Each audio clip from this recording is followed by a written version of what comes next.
दोस्तों इस वीडियो में हम आपको बताएंगे मैथ्स के कुछ अति महत्वपूर्ण प्रश्न दोस्तों जो बार बार परीक्षाओं में पूछे जाते हैं। दोस्तों ये सारे प्रश्न सभी परीक्षाओं के लिए बहुत ही महत्वपूर्ण है। दोस्तों इन सभी प्रश्नों को सॉल्व करने के लिए इस वीडियो में आपको बहुत ही आसान ट्रिक भी बताऊंगा। दोस्तों ये मैथ का पार्ट नंबर 17 है। दोस्तों आपको मैथ पार्ट वाइज करा रहा हूँ, रीजनिंग पार्ट वाइज करा रहा हूँ और पार्ट वाइज में जितने भी दोस्तों क्वेश्चन होते हैं वो एग्जाम ओरिएंटेड क्वेश्चन होते हैं, सेट पैटर्न के क्वेश्चन होते हैं जो हमेशा आपके एग्जाम में पूछे जाते हैं। इसलिए दोस्तों आप सभी पार्ट को जरूर देखिएगा। तो आइए दोस्तों देखते हैं पहला प्रश्न। देखिएगा दोस्तों पहला प्रश्न बहुत ही इंपॉर्टेंट टाइप का क्वेश्चन है और इस टाइप के प्रश्न दोस्तों हमेशा परीक्षाओं में पूछे जाते हैं। तो दोस्तों ऐसे क्वेश्चन है तो आपको पेन उठाने की जरूरत नहीं है, बिना पेन उठाए ये प्रश्न सॉल्व होता है। कैसे? तो पहले आप क्वेश्चन पढ़िए। क्वेश्चन कह रहा है दो संख्याएं जिनका योगफल 84 है वे निम्नलिखित में से किस अनुपात में नहीं हो सकती।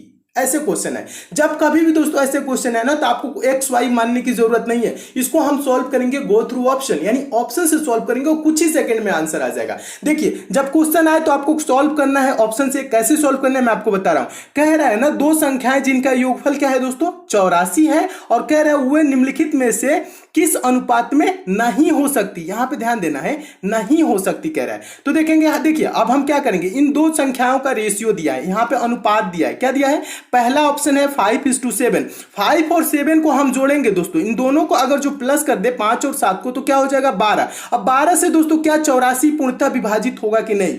12 से दोस्तों 84 पूर्णतः विभाजित होगा कि नहीं? 12 से बस दोस्तों 84 में सिंपल भाषा में समझिए भाग करेंगे तो पूरा पूरा कट जाएगा कि नहीं? हाँ कट जाएगा। 12 सत्ते 84 7 बार में कट जाएगा। तो वो संख्याएं क्या होगी दोस्तों, कितने बार में जाएगा? 7 बार में। तो संख्याएं क्या हो जाएगी दोस्तों 7 पच्चे 35 और 7 सत्ते 49, वो दोनों संख्याएं हो जाएंगी। ठीक है, और इनका योगफल क्या होगा दोस्तों 84 होगा। तो यानी कि ये तो हो सकता है। और इसमें प्रश्न में पूछ रहा है कि किस अनुपात में नहीं हो सकती, वो निम्नलिखित में से किस अनुपात में नहीं हो सकती पूछ रहा है। यानी कि ऑप्शन नंबर पहला सही है, हो सकता है। लेकिन अब देखेंगे इसमें पूछ रहा है नहीं हो सकती, उसे आपको ज्ञात करना है। तो चलिए अब नेक्स्ट क्वेश्चन की ओर, नेक्स्ट ऑप्शन की ओर चलते हैं। दूसरा ऑप्शन है 13:8। 13 और 8 का रेशियो दोस्तों है ना, तो इसका योग क्या होगा 13 8 का 21। 21 से दोस्तों भाग करेंगे 84 तो पूर्णतः विभाजित हो जाएगा। तो ये भी हो जाएगा। आप चाहे तो करके देख भी सकते हैं, संख्याओं को निकाल के भी देख सकते हैं। बस निकालना नहीं है, आपको करना क्या है, बस भाग करना है।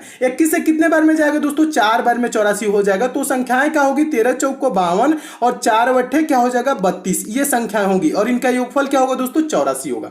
तो ये तो रेशियो हो सकता है, यानी ये अनुपात हो सकता है। प्रश्न में पूछ रहा है कौन अनुपात में नहीं हो सकता, उसको आपको ज्ञात करना है। चलिए तीसरा ऑप्शन है 1:3। इनका योग क्या होगा दोस्तों 4 होगा और 4 से 84 पूर्णतः विभाजित हो जाएगा कि नहीं? हाँ हो जाएगा, 21 बार में हो जाएगा। ठीक है, तो ये भी हो सकता है। तो और कौन सा बचा ऑप्शन? ऑप्शन नंबर डी बचा। तो ऑप्शन नंबर डी आपका एक बच गया। जब 3 से विभाजित हो जा रहा है तो आपका जो नहीं ऑप्शन नंबर बच गया है उससे नहीं होगा। जब 3 ऑप्शन आपके दोस्तों सही हो जाते हैं तो चौथा ऑप्शन को चेक नहीं किया जाता है, डायरेक्ट आंसर दे दिया जाता है। ठीक है, तो लेकिन मैं आपको यहां पे चेक करके भी दिखा रहा हूं। ठीक है, तो देखिए जो चौथा ऑप्शन है दोस्तों ये है 3:2 का। तीसरा ऑप्शन तो समझे ना कैसे हुआ, 1 और 3 जोड़ेंगे 4, 4 से 84 कितने बार में 21 बार में। तो संख्याएं क्या होंगी दोस्तों 21 हो जाएगा और 21 तिहाई क्या होता है दोस्तों यहाँ पे ये 63 होता है ना। हाँ एक 63 और 21 और 63 का अनुपात हो जाएगा और इन दोनों को जोड़ेंगे तो दोस्तों क्या होगा 84 होगा। अच्छे से समझिए, बहुत बेसिक से समझा रहा हूं। देखिए तो ये क्या होगा, ये 84 हो जा रहा है। लेकिन दोस्तों जो ऑप्शन नंबर डी है 3 और 2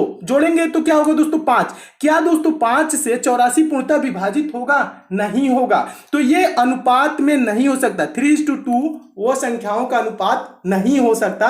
इसलिए ऑप्शन कौन सा सही होगा? ऑप्शन नंबर डी सही होगा। चलिए नेक्स्ट क्वेश्चन की ओर चलते हैं। अगला क्वेश्चन हम आपको बता दें दोस्तों, इसका आंसर आप सबको कमेंट करके बताना है और हम सबके आंसर देखेंगे कितने लोगों ने इस प्रश्न का सही आंसर दिया। ठीक है, और ये क्वेश्चन हम आपको बता दें जो हम आपको दूसरा क्वेश्चन कराए हैं उसी क्वेश्चन पे ये आधारित है। ठीक है, प्रश्न है एक चुनाव में मात्र 2 उम्मीदवार थे जिसमें जीतने वाला उम्मीदवार 54% मत प्राप्त किया और वह 640 मतों से जीत गया। उस चुनाव में कुल कितने मत पड़े थे? ये चीज पूछ रहा है। तो देखिए अब मैं आपको पहले प्रश्न समझा देता हूं, प्रश्न समझ लीजिए तो आप सॉल्व भी कर लेंगे। जब समझ लेंगे प्रश्न तो सॉल्व कर लेंगे। कि देखिए यहां पे कह रहा है एक चुनाव में मात्र 2 उम्मीदवार थे। कितने उम्मीदवार थे? 2 उम्मीदवार, एक फर्स्ट था और एक सेकेंड नंबर पे था। ठीक है, यानी 2 उम्मीदवार हो गए। जीतने वाला उम्मीदवार 54% मत प्राप्त किया। कितना परसेंट दोस्तों जीतने वाला पाया है? 54%। और कह रहा है और वह 640 मतों से जीत गया।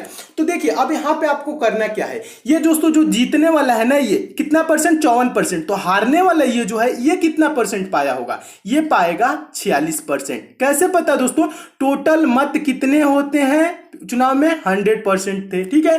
और जीतने वाला 54% जब पा गया, जीतने वाला कितना पाया 54%, तो हारने वाला कितना पाया दोस्तों 46%। तो जीतने वाला परसेंटेज में कितना पाया है हारने वाले से अधिक, ये आपको बताना है कितना अधिक परसेंट पाया है। तो बताइए दोस्तों 54 46 से कितना अधिक है, तो क्या करेंगे 46 4 50 4 54, यानी कि 8% इन्होंने ज्यादा पाया है जो जीता है। और कितना मतों की संख्या में कितना ज्यादा पाया है, 640 मतों से जीत गया ना, यहां कह रहा है। तो यही दोस्तों 8% बराबर 640, समझिएगा आपको ज्यादा कुछ नहीं करना है। 54% एक पाया है, दूसरा पाया है 46%, यानी कितना ज्यादा पाया है 8% ज्यादा पाया है। तो 8% परसेंटेज में पाया है, लेकिन मतों में कितना पाया है 640, यानी कि 8% बराबर 640। तो 1% की वैल्यू क्या होगी दोस्तों, 1% की वैल्यू क्या होगी, 640 को 8 से भाग करेंगे तो 8 ही टाइम 64 और 0 यानी कि 80 हो जाएगा। और टोटल मत पूछ रहा है कुल कितने मत पड़े थे, कितने मत पड़े थे 100% मत पड़े थे। तो 100% की वैल्यू दोस्तों क्या हो जाएगी, 80 में 100 से गुणा कर देंगे। तो 80 में 100 के गुणा करने का मतलब 2 जीरो बढ़ा लेना, ठीक है। तो टोटल मत कितना हो जाएगा दोस्तों 8000 हो जाएगा। देखिए 8000 किस ऑप्शन में है, तो देखेंगे दोस्तों 8000 जो है ऑप्शन नंबर सी में। तो आपका ऑप्शन नंबर सी दोस्तों क्या हो जाएगा, सही हो जाएगा। चलिए नेक्स्ट क्वेश्चन की ओर चलते हैं। अगला क्वेश्चन हम आपको बता दें दोस्तों, इसका आंसर आप सबको कमेंट करके बताना है और हम सबके आंसर देखेंगे कितने लोगों ने इस प्रश्न का सही आंसर दिया, ठीक है। और ये क्वेश्चन हम आपको बता दें, जो हम आपको दूसरा क्वेश्चन कराए हैं उसी क्वेश्चन पे ये आधारित है, ठीक है। तो नहीं समझ में आएगा तो दूसरा क्वेश्चन एक बार आप अच्छे तरीके से देख लीजिएगा, आपको समझ में आ जाएगा, ठीक है। तीसरा क्वेश्चन देखते हैं। देखिए ये तीसरा जो क्वेश्चन है ना दोस्तों, ये मोस्ट इंपॉर्टेंट टाइप का क्वेश्चन है, क्योंकि ये दोस्तों ये बहुत बार एग्जाम में पूछा जा चुका है। एसएससी के एग्जाम में लगभग दोस्तों ये 50 बार रिपीट कर चुका होगा, रेलवे में भी ये बहुत बार पूछा जा चुका है, ठीक है। तो ये क्वेश्चन जो है ना सेट पैटर्न का है, यानी कहने का मतलब है ये जो संख्याएं जीत दी गई ना, सेम क्वेश्चन यही संख्या बार बार पूछा जाता है, ठीक है। तो इसका आंसर भी आप याद कर लीजिएगा और तरीका भी मालूम कर लीजिए कैसे इसको सॉल्व किया जाता है। सेकेंडों में मैं आपको बता रहा हूं। पहले आपको करना क्या है, क्वेश्चन पढ़ना है। देखिए तीसरा क्वेश्चन है, पढ़िए। क्वेश्चन है 3 वर्ष पहले 5 सदस्यों वाले एक परिवार की औसत आयु 17 वर्ष थी। एक शिशु का जन्म हो जाने के पश्चात आज औसत आयु वही है, शिशु की वर्तमान आयु बताइए। तो देखिए ऐसे क्वेश्चन आए तो आपको करना क्या है, सॉल्व करने से पहले आपको समझना है। देखिए 3 वर्ष पहले 5 सदस्यों वाले एक परिवार की औसत आयु क्या थी दोस्तों, 17 वर्ष थी।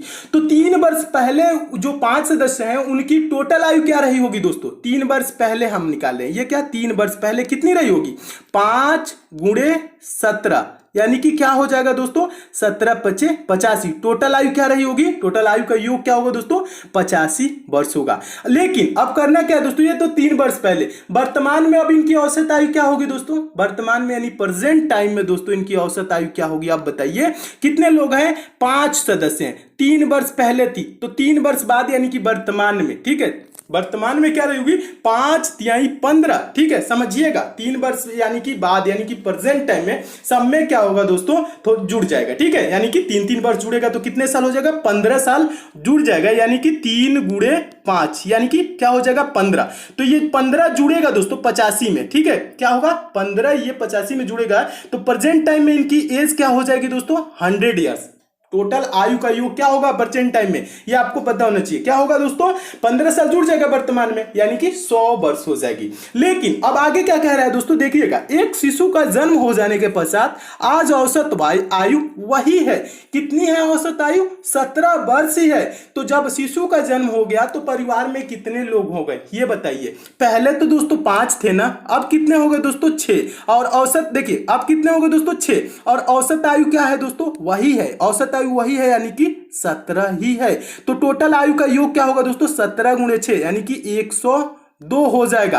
अब आप करेंगे क्या दोस्तों, यहां पे प्रश्न में आप देखेंगे पूछ क्या रहा है, शिशु की वर्तमान आयु पूछ रहे हैं ना। देखिए लास्ट में आप लिखा ना शिशु की वर्तमान आयु बताइए। तो देखिए शिशु की वर्तमान आयु कैसे निकालेंगे दोस्तों, यानी कि टोटल 6 लोगों में से 5 लोगों को घटा देंगे तो किसका आयु निकल जाएगा दोस्तों, शिशु का आयु बच जाएगा। यानी कि 102 में से 100 घटा देंगे दोस्तों, क्या होगा 102 में से 100 घटा देंगे तो किसका आयु बच जाएगा, शिशु का। तो 102 में से 100 घटेगा तो कितना होगा दोस्तों, 2 वर्ष होगा। क्या होगा, 2 वर्ष। तो शिशु की वर्तमान आयु क्या होगी दोस्तों, 2 साल हो जाएगा। और 2 साल किस ऑप्शन में है, ऑप्शन नंबर ए में है। तो आपका ऑप्शन नंबर ए दोस्तों क्या हो जाएगा, सही हो जाएगा। चलिए नेक्स्ट क्वेश्चन की ओर चलते हैं। अगला क्वेश्चन हम आपको बता दें दोस्तों, इसका आंसर आप सबको कमेंट करके बता। और ये क्वेश्चन हम आपको बता दें जो हम आपको दूसरा क्वेश्चन कराए हैं उसी क्वेश्चन पे ये आधारित है, ठीक है।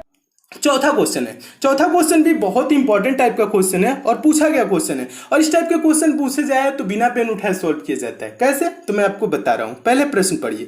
प्रश्न कह रहा है यदि कोई वस्तु 390 रुपए में बेचने पर दुकानदार को 20% का लाभ होता है तो उसकी लागत क्या है। ये रेलवे एनटीपीसी 2016 में पूछा गया क्वेश्चन है।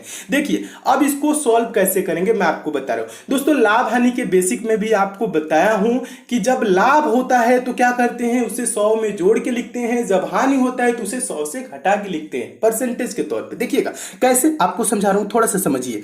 देखिए यहां कह रहा है ना, यदि कोई वस्तु 390 रुपए में बेचने पर दुकानदार को 20% का लाभ होता है, यानी कि उस दुकानदार ने कितने बेचा दोस्तों, 120% मूल्य पे बेचा। 120% पे बेचा है कितने रुपए में दोस्तों, 390 रुपए में। समझिएगा 120% में बेचा है कितने में, 390 में। और कह रहा है उसकी लागत क्या है, उसकी लागत क्या रही होगी दोस्तों, 100% उसकी लागत रही होगी, तभी तो ये 20% लाभ लेके 390 में बेचा है, ठीक है। तो यहां पूछ रहे हैं उसकी लागत, तो उसकी लागत निकालने के लिए क्या करेंगे दोस्तों, 100% की वैल्यू निकालेंगे। तो 120% बराबर दोस्तों 390, तो 100% बराबर क्या होगा दोस्तों, 390 बटा 120। वैल्यू किसकी निकालनी है, 100% की, गुणे क्या हो जाएगा दोस्तों, 100, ठीक है। अब बस इसी को कटा लीजिए, आंसर आ जाएगा उसकी लागत। तो कटाएंगे कैसे, 20 25 100, 20 छक्के 120, ये 6 से कट जाएगा 39, यानी कि 6 गुणे 6 6 36, और यहां बचा 30 यानी कि 6 25 30। 65 गुणे 5 करेंगे तो ये 5 से 5 में देखिएगा, यहां से 65 में 5 से गुणा करेंगे तो क्या आ जाएगा दोस्तों, 5 5 25 का 5 हो जाएगा, 5 6 30 और 30, और देखिएगा देख 5 5 25 का 5, हासिल क्या हो जाएगा दोस्तों, हासिल 2, और 5 6 30 2 32, ये क्या हो जाएगा दोस्तों, 325।